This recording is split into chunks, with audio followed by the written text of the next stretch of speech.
राधे राधे दोस्तों, स्वागत है आपको मेरे YouTube चैनल पर। मैं एसएस फीलिंग शेयर चैनल के माध्यम से आपको श्री भागवत गीता के बारे में जानकारी और मनोरंजन प्रदान करने का प्रयास करती हूँ। मेरी उम्मीद है कि आपको मेरी वीडियोज पसंद आएगी और आप अपनी जिंदगी को और बेहतर बनाने के लिए इनसे लाभान्वित होंगे। तो बिना देरी किए मेरे चैनल को सब्सक्राइब और लाइक करें और नए वीडियोज का आनंद लें। धन्यवाद। अपने बच्चों को हम शिक्षा दिलाते हैं कि वो अच्छे संस्कारों का अर्जन करें। अच्छे संस्कारों का आशय लोग लेते हैं कि वो अपनी रोजी रोटी, आवास, विकास की समस्याओं को हल कर ले। ईश्वर की ओर किसी का ध्यान ही नहीं है। किसी किसी के पास इतना कुछ है कि प्रभु को पुकारने की आवश्यकता ही नहीं समझता। किंतु ये सब कुछ पार्थिव ही तो है। न चाहते हुए भी सारा वैभव यहीं छोड़ जाना पड़ता है। ऐसी स्थिति में ईश्वर की पहचान ही एकमात्र संबल है, जिसे प्रदान कर रहा है यथार्थ गीता का ये कैसेट प्रसारण।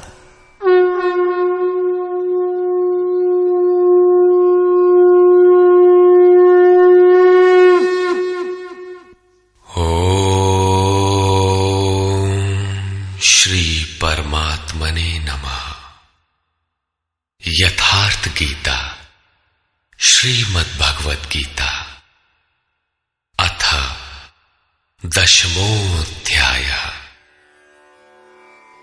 गत अध्याय में योगेश्वर श्री कृष्ण ने गुप्त राजविद्या का चित्रण किया, जो निश्चय ही कल्याण करती है। 10वें अध्याय में उनका कथन है कि महाबाहु अर्जुन, मेरे परम रहस्य युक्त वचन को फिर भी सुन। यहां उसी को दूसरी बार कहने की आवश्यकता क्या है? वस्तुतः साधक को पूर्ति पर्यंत खतरा है। ज्यों ज्यों वो स्वरूप में ढलता जाता है, प्रकृति के आवरण सूक्ष्म होते जाते हैं, नए नए दृश्य आते हैं। उसकी जानकारी महापुरुष ही देते रहते हैं, वो नहीं जानता। यदि वे मार्गदर्शन करना बंद कर दें तो साधक स्वरूप की उपलब्धि से वंचित रहेगा। जब तक वो स्वरूप से दूर है, तब तक सिद्ध है कि प्रकृति का कोई ना कोई आवरण बना है। फिसलने लड़खड़ाने की संभावना बनी रहती है। अर्जुन शरणागत शिष्य है। उसने कहा था, शिष्यस्तेहं शाधिमाम त्वाम प्रपन्नम। भगवान, मैं आपका शिष्य हूं, आपकी शरण हूं, मुझे संभालिए। अतः उसके हित की कामना से योगेश्वर श्री कृष्ण पुनः बोले। श्री भगवान उवाच।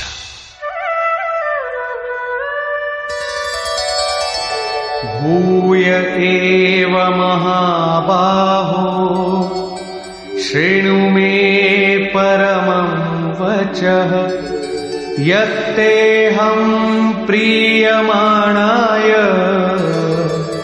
वक्ष्यामि हितकाम्यया।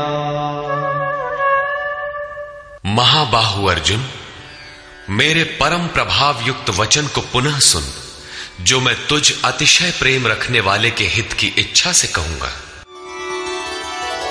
न मे विदुः सुरगणाः प्रभवं न महर्षयः अहमादिर्हि देवानां महर्षीणां च सर्वशः। अर्जुन, मेरी उत्पत्ति को न देवता लोग जानते हैं और न महर्षिगण ही जानते हैं।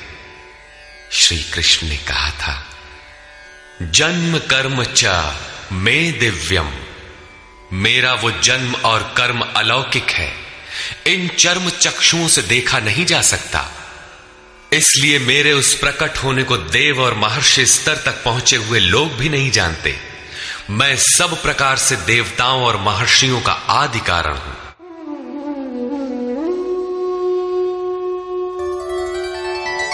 यो मां जन्मजमनादिञ्च वेत्ति लोकमहेश्वरम्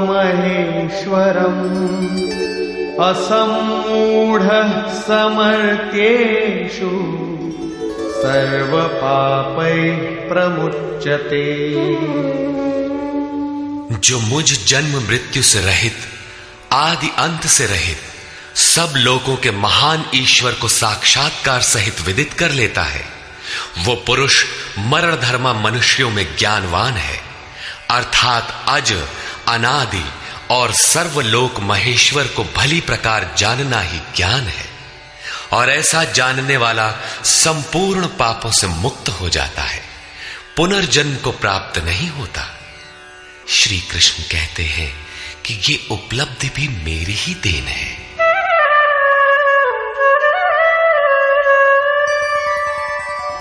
बुद्धिर्ज्ञानमसम्मोहः क्षमा सत्यं दमः शमः सुखं दुःखं भवो भावो भयं चाभयमेव च।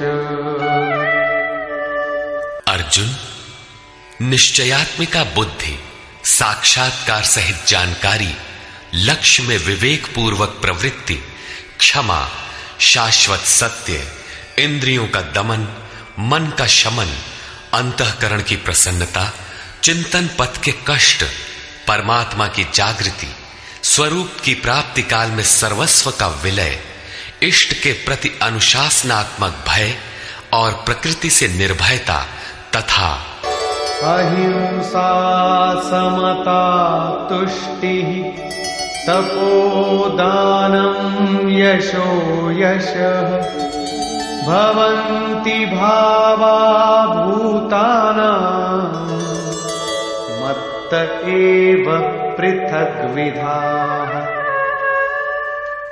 अहिंसा अर्थात अपने आत्मा को अधोगति में न पहुंचाने का आचरण, समता जिसमें विषमता न हो, संतोष मन सहित इंद्रियों को लक्ष्य के अनुरूप तपाना, दान अर्थात सर्वस्व का समर्पण, भगवत पथ में मान अपमान का सहन।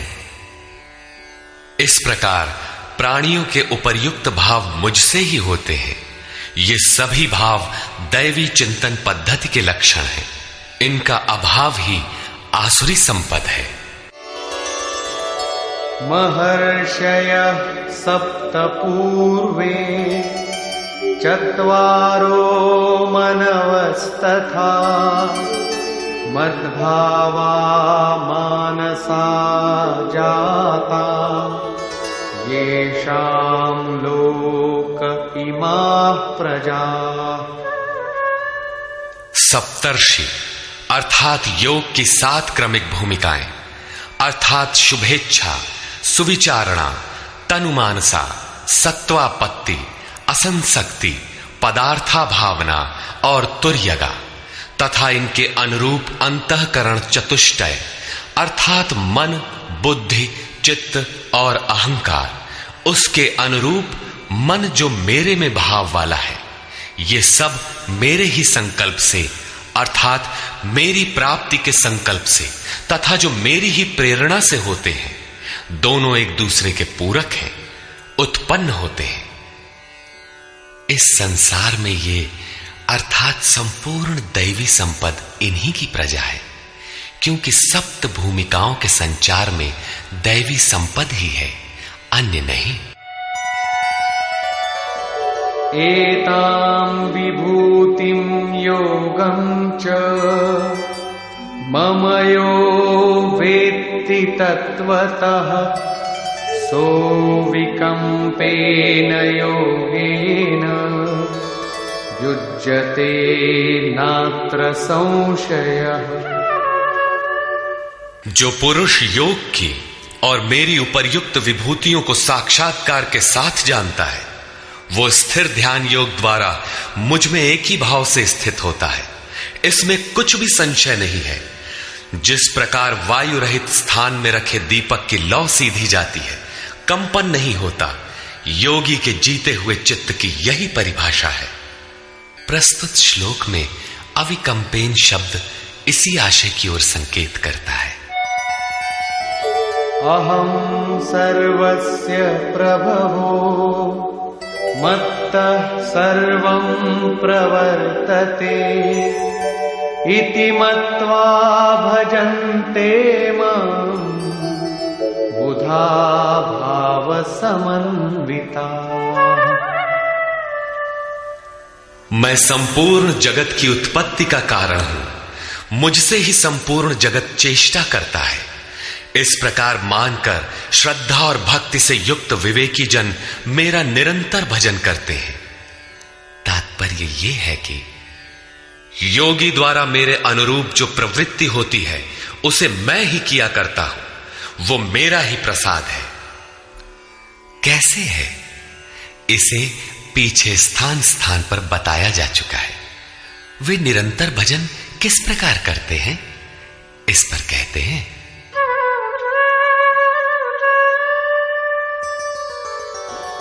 मच्चित्ता मद्गत प्राणा बोधयन्तः परस्परं कथयन्तश्च मां नित्यं तुष्यन्ति च रमन्ति च।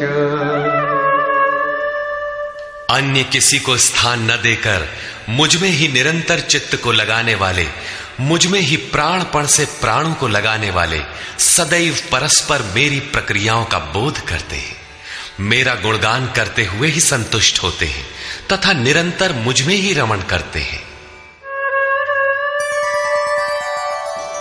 तेषां सततयुक्तानां भजतां प्रीतिपूर्वकम् ददामि बुद्धियोगं तं येन मामुपयान्ति ते। निरंतर मेरे ध्यान में लगे हुए तथा प्रेम पूर्वक भजने वाले उन भक्तों को मैं वो बुद्धि योग अर्थात योग में प्रवेश वाली बुद्धि देता हूं जिससे वे मुझे प्राप्त होते हैं, अर्थात योग की जागृति ईश्वर की देन है। वो अव्यक्त पुरुष महापुरुष योग में प्रवेश दिलाने वाली बुद्धि कैसे देता है?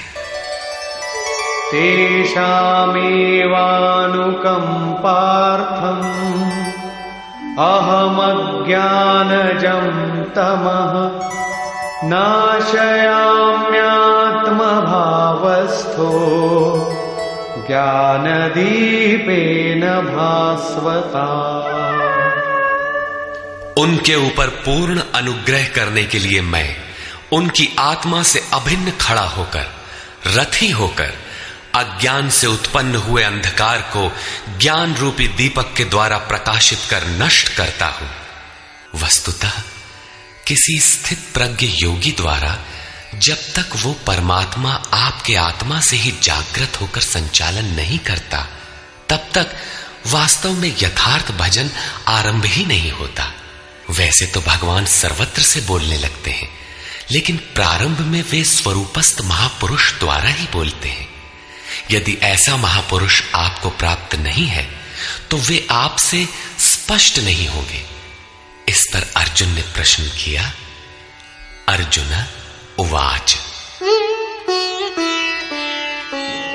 परम ब्रह्म परम धाम पवित्रं परमं भवान् पुरुषं शाश्वतं दिव्यम् आदिदेवमजं विभुम् आहुस्त्वामृषयः सर्वे देवर्षिर्नारदस्तथा असितो देवलो व्यासः स्वयं चैव ब्रवीषिमे। भगवान, आप परब्रह्म, परम धाम तथा परम पवित्र हैं, क्योंकि आपको सभी ऋषिगण सनातन दिव्य पुरुष, देवों का भी आदि देव, अजन्मा और सर्वव्यापी कहते हैं। परम पुरुष परम धाम का ही पर्याय दिव्य पुरुष अजन्मा आदि शब्द है। देवर्षि नारद, असित, देवल, व्यास तथा स्वयं आप भी मुझसे वही कहते हैं। अर्थात पहले भूतकालीन महर्षि कहते हैं, अब वर्तमान में जिनकी संगत उपलब्ध है, नारद, देवल, असित और व्यास का नाम लिया, जो अर्जुन के समकालीन थे। अर्थात सत्पुरुषों की संगति अर्जुन को प्राप्त थी। आप भी वही कहते हैं। अतः सर्वमेतद्ऋतं मन्ये यन्मां वदसि केशव, नहि ते भगवन् व्यक्तिं विदुर्देवा न दानवाः। हे केशव, जो कुछ भी आप मेरे लिए कह रहे हैं वो सब मैं सत्य मानता हूं। आपके व्यक्तित्व को न देवता और न दानव ही जानते हैं।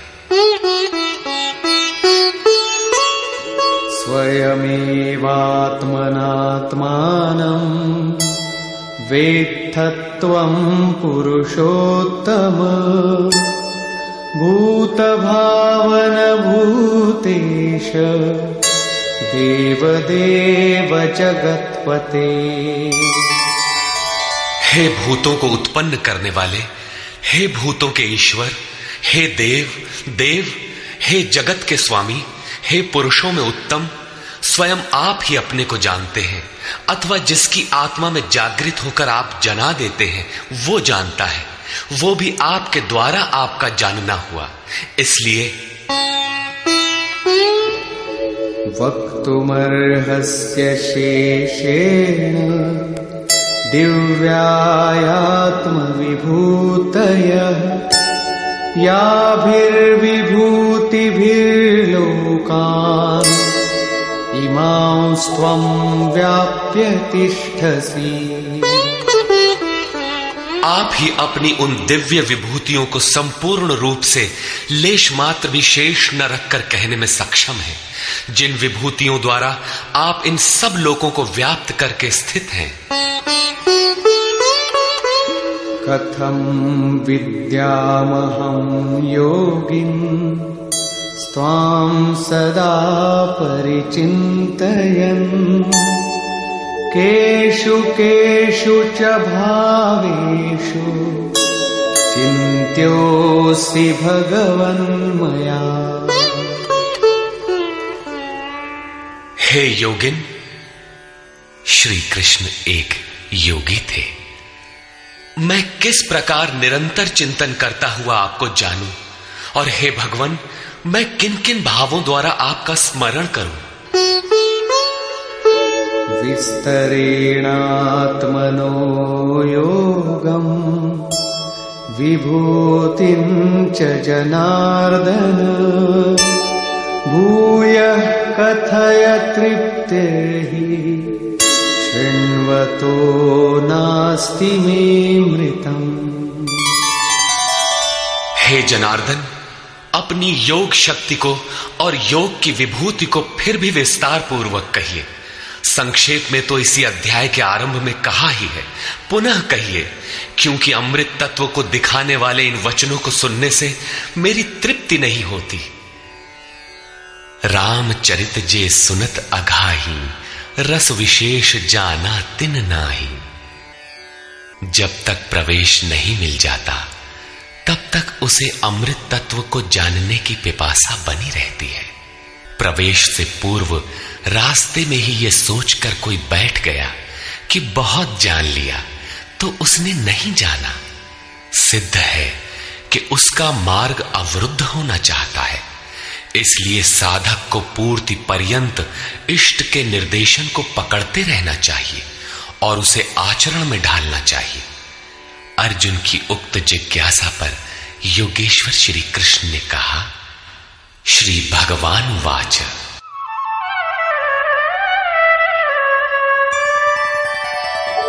हन्त ते कथयिष्यामि दिव्याध्यात्मविभूतयः प्राधान्यतः कुरु श्रेष्ठ नास्त्यन्तो विस्तरस्य मे। कुरुश्रेष्ठ अर्जुन, अब मैं अपनी दिव्य विभूतियों को, उनमें से प्रमुख विभूतियों को तुझसे कहूंगा, क्योंकि मेरी विभूतियों के विस्तार का अंत नहीं है। अहमात्मा गुडाकेश सर्वभूताशय स्थितः अहमादिश्च मध्यञ्च भूतानामन्त एव च। अर्जुन, मैं सब भूतों के हृदय में स्थित सबका आत्मा हूं तथा संपूर्ण भूतों का आदि, मध्य और अंत भी मैं ही हूं, अर्थात जन्म, मृत्यु और जीवन भी मैं ही हूं। आदित्यानामहं विष्णुः ज्योतिषां रविरंशुमान् मरीचिर्मरुतामस्मि नक्षत्राणामहं शशि। मैं अदिति के 12 पुत्रों में विष्णु और ज्योतियों में प्रकाशमान सूर्य हूं। वायु के भेदों में मैं मरीचि नामक वायु और नक्षत्रों में चंद्रमा हूं। वेदानां सामवेदोऽस्मि देवानामस्मि वासवः इन्द्रियाणां मनश्चास्मि भूतानामस्मि चेतना। वेदों में मैं सामवेद अर्थात पूर्ण समत्व दिलाने वाला गायन हूं। देवों में मैं उनका अधिपति इंद्र हूं और इंद्रियों में मन हूं, क्योंकि मन के निग्रह से ही मैं जाना जाता हूं तथा प्राणियों में मैं उनकी चेतना हूं। रुद्राणां शंकरश्चास्मि वित्तेशो यक्षरक्षसां वसूनां पावकश्चास्मि मेरुः शिखरिणामहम्। 11 रुद्रों में मैं शंकर हूं। शंख धन अर सा शंकर अर्थात शंकाओं से उपराम अवस्था में हूं। यक्ष तथा राक्षसों में मैं धन का स्वामी कुबेर हूं। 8 वसुओं में मैं अग्नि और शिखर वालों में सुमेरु अर्थात शुभों का मेल मैं हूं। वही सर्वोपरि शिखर है, न कि कोई पहाड़ी। वस्तुतः ये सब योग साधना के प्रतीक है, यौगिक शब्द है। पुरोधसांच मुख्यं मां विद्धि पार्थ बृहस्पतिं सेनानीनामहं स्कन्दः सरसामस्मि सागरः। पुर की रक्षा करने वाले पुरोहितों में बृहस्पति मुझे ही जान, जिससे दैवी संपत्ति का संचार होता है। और हे पार्थ, सेनापतियों में मैं स्वामी कार्तिकेय हूं। कर्म का त्याग ही कार्तिक है, जिससे चराचर का संहार, प्रलय और इष्ट की प्राप्ति होती है। जलाशयों में मैं समुद्र हूं। महर्षीणां भृगुरहं गिरामस्म्येकमक्षरम् यज्ञानां जपयज्ञोऽस्मि स्थावराणां हिमालयः। महर्षियों में मैं भृगु हूं और वाणी में एक अक्षर ओमकार हूं, जो उस ब्रह्म का परिचायक है। सब प्रकार के यज्ञों में मैं जप यज्ञ हूं। यज्ञ परम में प्रवेश दिला देने वाली आराधना की विधि विशेष का चित्रण है। उसका सारांश है स्वरूप का स्मरण और नाम का जप। 2 वाणियों से पार हो जाने पर नाम जब यज्ञ की श्रेणी में आता है तो वाणी से नहीं जपा जाता, न चिंतन से न कंठ से, बल्कि वो श्वास में जागृत हो जाता है।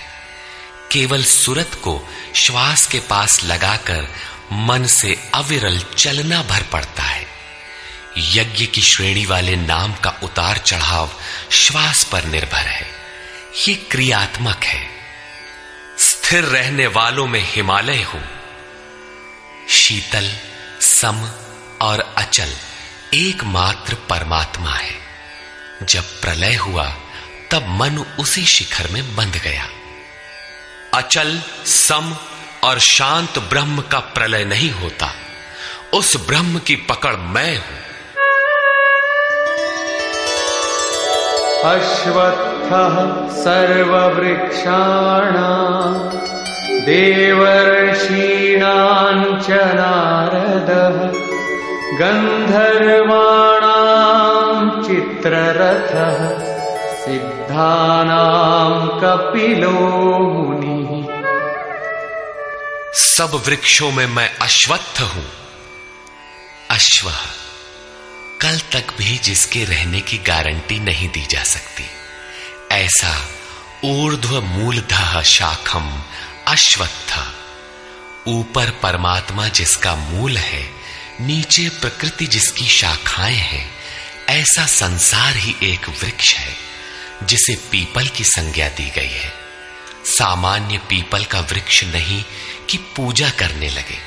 इसी पर कहते हैं कि वो मैं हूं और देवर्षियों में मैं नारद हूं।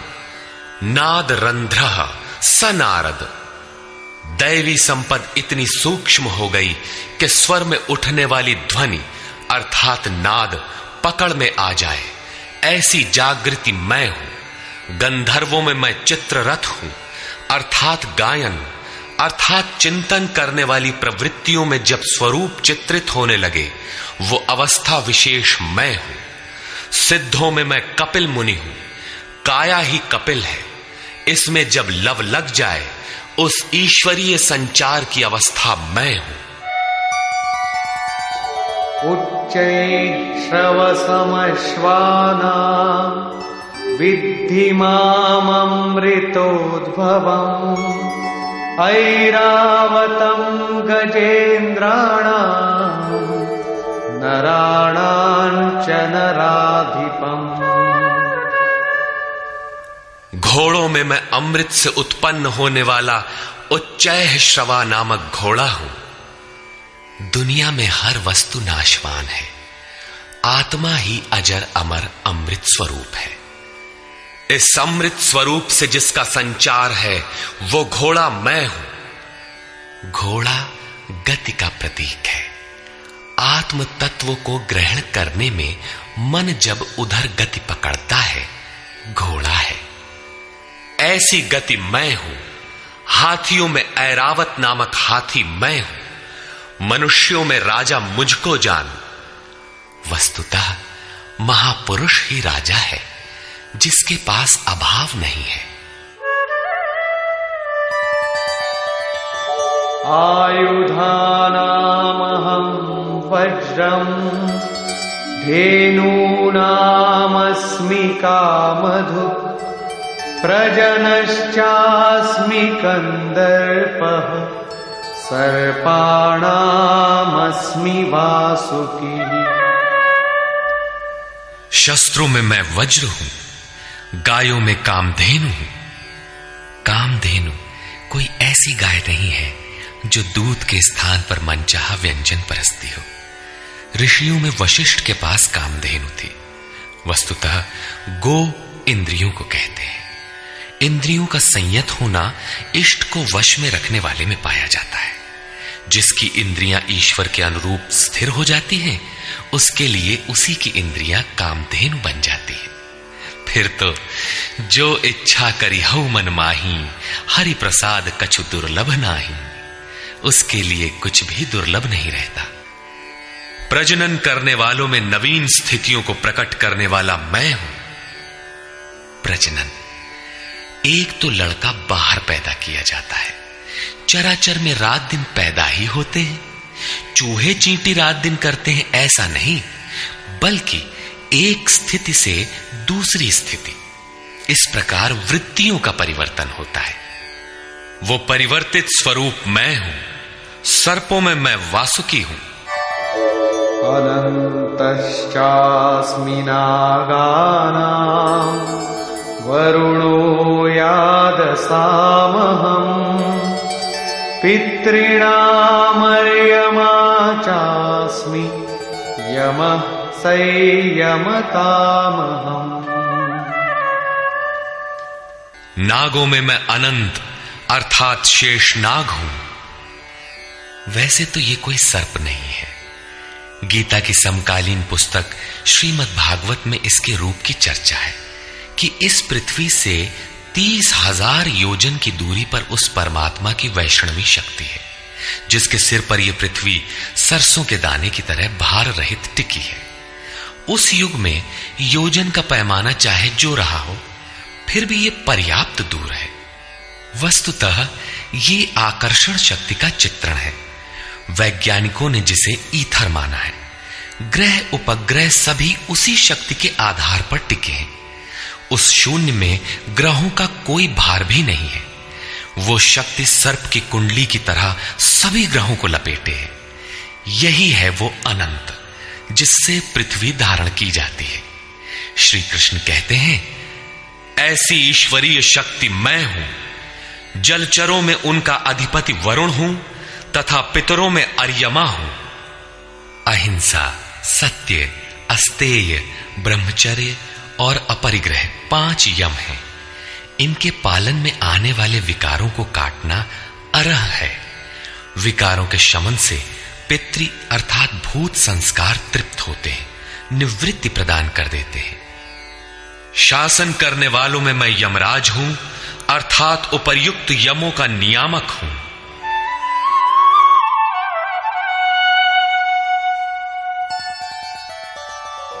प्रह्लादश्चास्मि दैत्यानां कालः कलयतामहम् मृगाणां च मृगेन्द्रोऽहम् वैनतेयश्च पक्षिणाम्। मैं दैत्यों में प्रहलाद हूं, पर आह्लाद, पर के लिए आह्लाद। प्रेम ही प्रहलाद है। आसुरी संपद में रहते हुए ईश्वर के लिए आकर्षण विकलता आरंभ होती है, जिससे परम प्रभु का दिग्दर्शन होता है। ऐसा प्रेमोल्लास मैं हूं। गिनती करने वालों में मैं समय हूं। 1, 2, 3, 4 ऐसी गिनती या क्षण, घड़ी, दिन, पक्ष, मास इत्यादि नहीं, बल्कि ईश्वर के चिंतन में लगा हुआ समय मैं हूं। यहां तक कि जागत में सुमिरन करे, सोवत में लव लाए। अनवरत चिंतन में समय मैं हूं। पशुओं में मृगराज, योगी भी मृधन ग अर्थात योग रूपी जंगल में गमन करने वाला है। तथा पक्षियों में गरुड़ मैं हूं। ज्ञान ही गरुड़ है। जब ईश्वरीय अनुभूति आने लगती है, तब यही मन अपने आराध्य भगवान की सवारी बन जाता है। और जब यही मन संशय से युक्त है, तब सर्प होता है, डसता रहता है, योनियों में फेंकता है। गरुड़ विष्णु की सवारी है। जो सत्ता विश्व में अणु रूप से संचारित है, ज्ञान संयुक्त मन उसे अपने में धारण करता है, उसका वाहक बनता है। श्री कृष्ण कहते हैं, इष्ट को धारण करने वाला मन मैं हूं।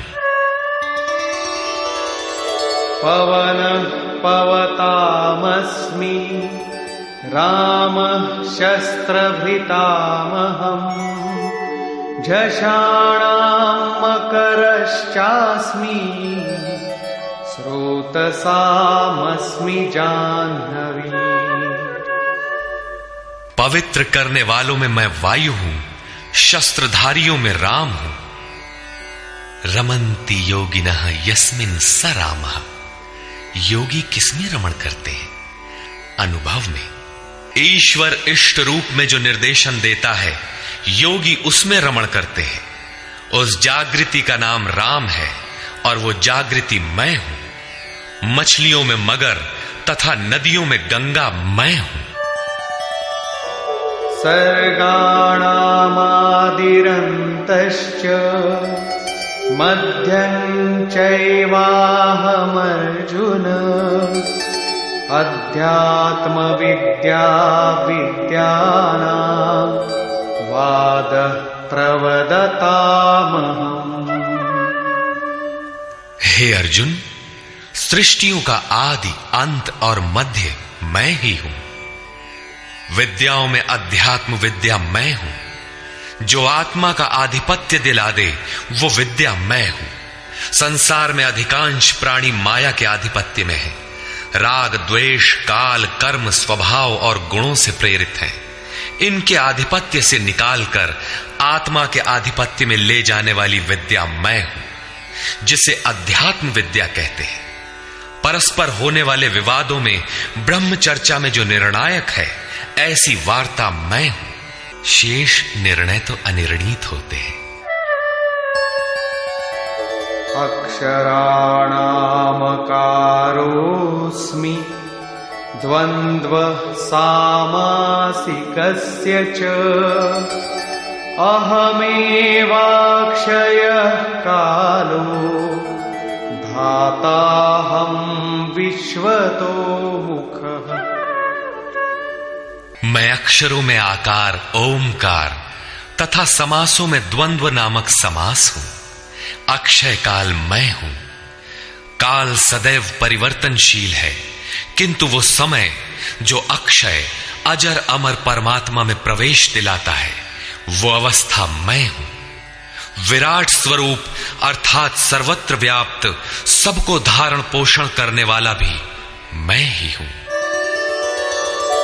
मृत्युः सर्वहरश्चाहम् उद्भवश्च भविष्यताम् कीर्तिः श्रीर्वाक्च नारीणाम् स्मृतिर्मेधा धृतिः क्षमा।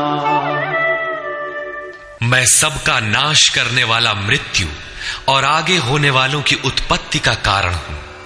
स्त्रियों में मैं यश, शक्ति, वाक्पटुता, स्मृति, मेधा अर्थात बुद्धि, धैर्य और क्षमा मैं हूं। अध्याय 15 में श्लोक 16 के अनुसार पुरुष दो ही प्रकार के होते हैं, क्षर और अक्षर। संपूर्ण भूतादिकों की उत्पत्ति और विनाश वाले ये शरीर क्षर पुरुष हैं। वे नर, मादा, पुरुष अथवा स्त्री कुछ भी कहलाएं, श्री कृष्ण के शब्दों में पुरुष ही है। दूसरा है अक्षर पुरुष, जो कूटस्थ चित्त के स्थिर काल में देखने में आता है। यहां भी बुद्धि इत्यादि स्त्रियों के ही गुण बताए गए। क्या इन सद्गुणों की आवश्यकता पुरुषों के लिए नहीं है? कौन ऐसा पुरुष है जो श्रीमान, कीर्तिवान, वक्ता, स्मरण शक्ति संपन्न, मेधावी, धैर्यवान और क्षमावान नहीं बनना चाहता? बौद्धिक स्तर पर कमजोर लड़कों में इन्हीं गुणों का विकास करने के लिए माता पिता पढ़ाई की अतिरिक्त व्यवस्था करते हैं। यहां कहते हैं कि ये लक्षण केवल स्त्रियों में पाए जाते हैं। अतः आप विचार कर देखें कि स्त्री कौन है। वस्तुतः आपके हृदय की प्रवृत्ति ही नारी है। उसमें इन गुणों का संचार होना चाहिए। इन गुणों को धारण करना स्त्रीलिंग पुल्लिंग सबके लिए उपयोगी है।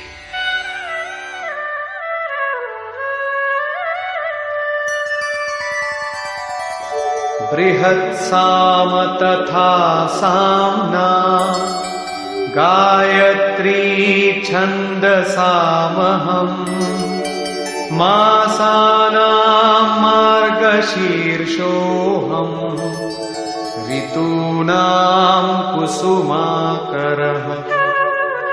गायन करने योग्य श्रुतियों में मैं बृहत् साम अर्थात वृहत से संयुक्त समत्व दिलाने वाला गायन हूं, अर्थात ऐसी जागृति मैं हूं। छंदों में गायत्री छंद मैं हूं। गायत्री कोई मंत्र नहीं है जिसे पढ़ने से मुक्ति मिलती हो, वरन एक समर्पणात्मक छंद है। 3 बार विचलित होने के पश्चात ऋषि विश्वामित्र ने अपने को इष्ट के प्रति समर्पित करते हुए कहा, ओम भूर्भुवः स्वः तत्सवितुर्वरेण्यं भर्गो देवस्य धीमहि धियो यो नः प्रचोदयात्। अर्थात भूः, भुवः और स्वः तीनों लोकों में तत्व रूप से व्याप्त देव आप ही वरेण्य हैं। हमें ऐसी बुद्धि दें, ऐसी प्रेरणा करें कि हम लक्ष्य को प्राप्त कर लें। ये मात्र एक प्रार्थना है। साधक अपनी बुद्धि से यथार्थ निर्णय नहीं ले पाता कि मैं कब सही हूं और कब गलत। उसकी ये समर्पित प्रार्थना मैं हूं जिसमें निश्चित कल्याण है, क्योंकि वो मेरे आश्रित हुआ है। मासों में शीर्षस्थ मार्ग मैं हूं और जिसमें सदैव बहार हो, ऐसा ऋतु, हृदय की ऐसी अवस्था भी मैं ही हूं।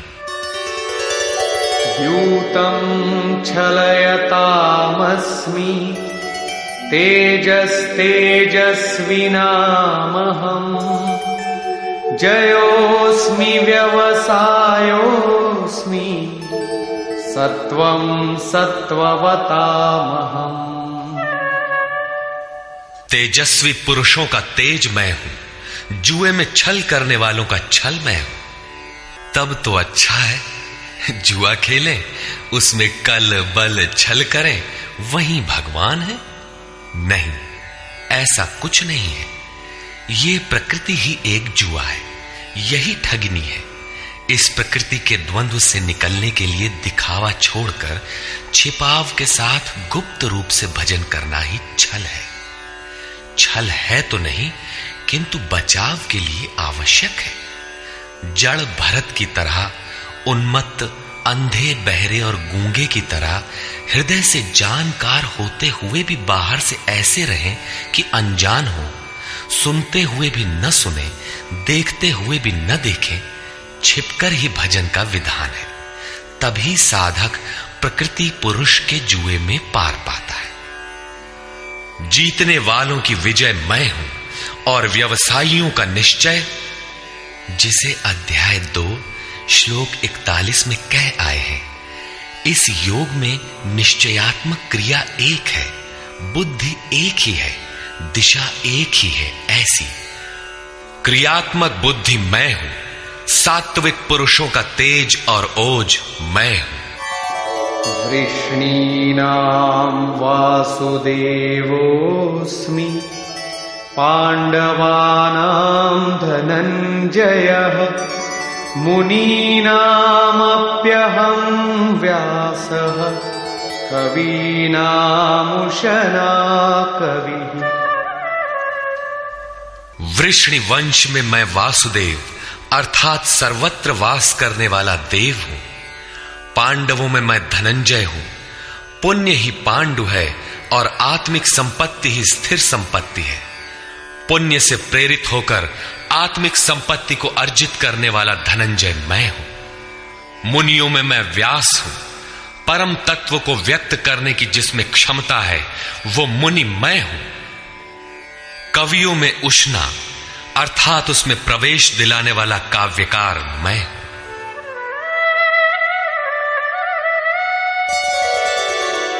दंडोदमयतामस्मि नीतिरस्मि जिगीषताम् मौनं चैवास्मि गुह्यानां ज्ञानं ज्ञानवतामहम्। दमन करने वालों में दमन की शक्ति मैं हूं। जीतने की इच्छा वालों की मैं नीति हूं। गुप्त रखने योग्य भावों में मौन हूं और ज्ञानवानों में साक्षात के साथ मिलने वाली जानकारी पूर्ण ज्ञान मैं हूं। यच्चापि सर्वभूतानां बीजं तदहमर्जुन न तदस्ति विना यत् स्यान् मया भूतं चराचरम्। अर्जुन, सब भूतों की उत्पत्ति का कारण भी मैं ही हूं, क्योंकि चर और अचर ऐसा कोई भी भूत नहीं है जो मुझसे रहित हो। मैं सर्वत्र व्याप्त हूं, सब मेरे ही सकाश से है। नान्तोऽस्ति मम दिव्यानां विभूतीनां परन्तप। एष तूद्देशतः प्रोक्तो विभूतेर्विस्तरो मया। परंतप अर्जुन, मेरी दिव्य विभूतियों का अंत नहीं है। अपनी विभूतियों का विस्तार तो मैंने संक्षेप से कहा है, वस्तुतः वे अनंत हैं। इस अध्याय में कुछ ही विभूतियों का स्पष्टीकरण किया गया है, क्योंकि अगले ही अध्याय में अर्जुन इन सबको देखना चाहता है, क्योंकि प्रत्यक्ष दर्शन से ही विभूतियां समझ में आती है। विचारधारा समझने के लिए इसी से थोड़ा अर्थ दिया गया। यद्यद्विभूतिमत्सत्त्वम् श्रीमदूर्जितमेव वा तत्तदेवावगच्छत्वम् मम तेजोंशसंभवम्।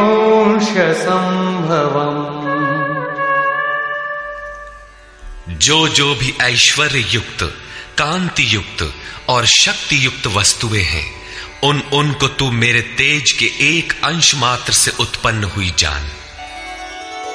अथवा बहुनैतेन किं ज्ञातेन तवार्जुन विष्टभ्याहमिदं कृत्स्नम् एकांशेन स्थितो जगत्। अथवा अर्जुन, इस बहुत जानने से तेरा क्या प्रयोजन है? मैं इस संपूर्ण जगत को एक अंश मात्र से धारण करके स्थित हूं। उपर्युक्त विभूतियों के वर्णन का तात्पर्य ये नहीं है कि आप या अर्जुन इन सभी वस्तुओं को पूजने लगे, बल्कि श्री कृष्ण का आशय केवल इतना ही है कि इन सब ओर से श्रद्धा समेटकर केवल उन अविनाशी परमात्मा में लगावे। इतने से ही उनका कर्तव्य पूर्ण हो जाता है। निष्कर्ष, इस अध्याय में श्री कृष्ण ने कहा कि अर्जुन, मैं तुझे पुनः उपदेश करूंगा, क्योंकि तू मेरा अतिशय प्रिय है। पहले कह चुके हैं, फिर भी कहने जा रहे हैं, क्योंकि पूर्ति पर्यंत सद्गुरु से सुनने की आवश्यकता रहती है। मेरी उत्पत्ति को न देवता और न महर्षि गण ही जानते हैं, क्योंकि मैं उनका भी आदि कारण हूं। अव्यक्त स्थिति के पश्चात की सार्वभौम अवस्था को वही जानता है जो हो चुका है। जो मुझ अजन्मा, अनादि और संपूर्ण लोकों के महान ईश्वर को साक्षात्कार सहित जानता है, वही ज्ञानी है। बुद्धि, ज्ञान, असम्मूढ़ता, इंद्रियों का दमन, मन का शमन, संतोष, तप, दान और कीर्ति के भाव अर्थात दैवी संपत्ति के उक्त लक्षण मेरी देन है। 7 महर्षिजन अर्थात योग की 7 भूमिकाएं, उससे भी पहले होने वाले तदनुरूप अंतःकरण, चतुष्टय और इनके अनुकूल मन जो स्वयंभू है, स्वयं रचयिता है, ये सब मुझ में भाव वाले, लगाव और श्रद्धा वाले हैं, जिनकी संसार में संपूर्ण प्रजा है। ये सब मुझसे ही उत्पन्न है, अर्थात साधनामयी प्रवृत्तियां मेरी ही प्रजा हैं। इनकी उत्पत्ति अपने से नहीं, गुरु से होती है। जो उपर्युक्त मेरी विभूतियों को साक्षात जान लेता है, वह निस्संदेह मुझ में एक ही भाव से प्रवेश करने योग्य है। अर्जुन, मैं ही सबकी उत्पत्ति का कारण हूं, ऐसा जो श्रद्धा से जान लेते हैं, वे अनन्य भाव से मेरा चिंतन करते हैं, निरंतर मुझ में मन, बुद्धि और प्राणों से लगने वाले होते हैं, आपस में मेरा गुण चिंतन और मुझ में रमण करते हैं, उन निरंतर मुझसे संयुक्त हुए पुरुषों को मैं योग में प्रवेश करने वाली बुद्धि प्रदान करता हूं। यह भी मेरी ही देन है। किस प्रकार बुद्धि योग देते हैं? तो अर्जुन, आत्मभावस्थ उनकी आत्मा में जागृत होकर खड़ा हो जाता हूं और उनके हृदय में अज्ञान से उत्पन्न अंधकार को ज्ञान रूपी दीपक से नष्ट करता हूं। अर्जुन ने प्रश्न किया कि भगवान, आप परम पवित्र, सनातन, दिव्य, अनादि और सर्वत्र व्याप्त हैं, ऐसा महर्षिगण कहते हैं, तथा वर्तमान में देवर्षि नारद, देवल, व्यास और आप भी वही कहते हैं। यह सत्य भी है कि आपको न देवता जानते हैं और न दानव। स्वयं आप जिसे जना दें वही जान पाता है। आप ही अपनी विभूतियों को कहने में समर्थ हैं। अतः जनार्दन, आप अपनी विभूतियों को विस्तार से कहिए। पूर्ति पर्यंत इष्ट से सुनते रहने की उत्कंठा बनी रहनी चाहिए। आगे इष्ट के अंतराल में क्या है, उसे साधक क्या जाने। इस पर योगेश्वर श्री कृष्ण ने एक एक करके अपनी प्रमुख विभूतियों का लक्षण संक्षेप में बताया, जिनमें से कुछ तो योग साधन में प्रवेश करने के साथ मिलने वाली अंतरंग विभूतियों का चित्रण है और शेष कुछ समाज में रिद्धियों सिद्धियों के साथ पाई जाने वाली विभूतियों पर प्रकाश डाला। और अंत में उन्होंने बल देकर कहा, अर्जुन, बहुत कुछ जानने से तेरा क्या प्रयोजन है? इस संसार में जो कुछ भी तेज और ऐश्वर्य युक्त वस्तुएं हैं, वह सब मेरे तेज के अंश मात्र में स्थित हैं। वस्तुतः मेरी विभूतियां अपार हैं। ऐसा कहते हुए योगेश्वर ने इस अध्याय का पटाक्षेप किया। इस अध्याय में श्री कृष्ण ने अपनी विभूतियों की मात्र बौद्धिक जानकारी दी, जिससे अर्जुन की श्रद्धा सब ओर से सिमटकर एक इष्ट में लग जाए। किंतु बंधुओं, सब कुछ सुन लेने और बाल की खाल निकालकर समझ लेने के बाद भी चलकर उसे जानना शेष ही रहता है। यह क्रियात्मक पथ है। संपूर्ण अध्याय में योगेश्वर की विभूतियों का ही वर्णन है। अतः ओम तत्सदिति श्रीमद्भगवद गीता सूपनिषत्सु ब्रह्म विद्यायाम योग शास्त्रे श्री कृष्णार्जुन संवादे विभूति वर्णन योगो नाम 10मोऽध्याय। इस प्रकार स्वामी अड़गड़ानंद कृत श्रीमद्भगवद गीता के भाष्य यथार्थ गीता का 10वां अध्याय पूर्ण होता है। हरि ओम तत्सत।